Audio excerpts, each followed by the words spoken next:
world I'm in, Northop in North Wales, very rural, but then it would be at this time of the morning, wouldn't it? It's a special edition of Sunrise. Good morning to you, and you're probably wondering what I'm doing out here in the middle of the North Wales countryside. Well, we're going to talk about the recession as we reach the start of the new financial year, April the 6th, and how it's impacting on ordinary families. I want you to meet Darren and his wife Kathy here. And Darren was a successful builder. His business collapsed because of the housing market crash, and then you became homeless, and that's where Save the Family stepped in for you. And this is the sort of side of this, I suppose, a lot of people don't really think about, Darren. How were you going? You were just ticking along, and then what happened?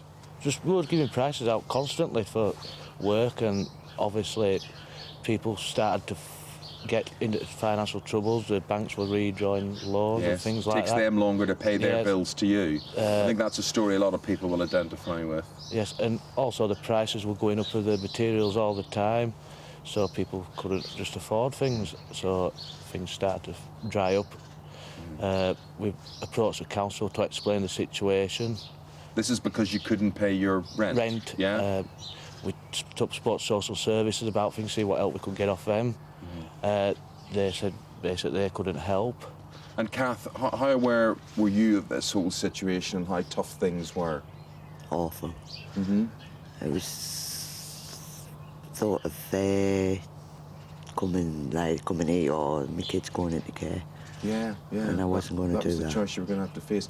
But then, of course, you're just human, Darren, and it had a big detrimental effect on you. I mean, you couldn't really cope with this whole situation. No, I couldn't cope at all. I turned to drink, and it was destroying myself, my wife and my children's lives. And I tried other agencies, and this is the only agency I could find who would actually help us. So we come here, and his lives have improved so much since we've been here. It is the most amazing place here, actually. We can't see too much of it now, but we will throughout the course of the morning.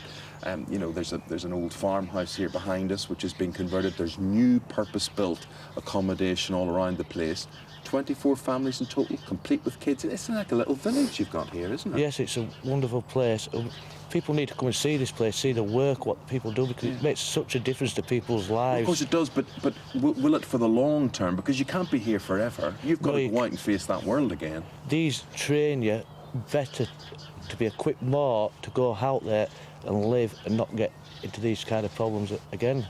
Right, well, from a business point of view, you're going to have to pull your socks back up and try and tout for work out there. In the building market, what's it like? How bad is it? It's absolutely horrendous. There's building firms shutting down every day.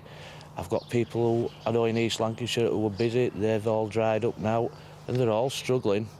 Everybody's struggling now, and it's just going to get worse and worse before it gets better. So places like this need to be supported to help other people. What about families like you being supported as well? Kath, is this a story that you can identify with that's happening to friends of yours as well? Do you think the government's doing enough and paying enough attention to people who are in your situation? No, not really. It's, I don't know how to put it. And how secure do you feel here? I'm a lot secure here. Secure here, because I've got me.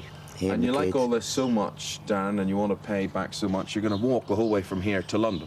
Yes, to raise funds, hopefully, so they can build a new place like this to help other people, because you never know when it can happen to you. Well, that's commitment for you. That certainly is commitment for you. You know you've got details of that on the Save the Family website. Thank you both very much. And good luck. Good luck in the future. Tell you what, if you need a builder, I know a man. You're watching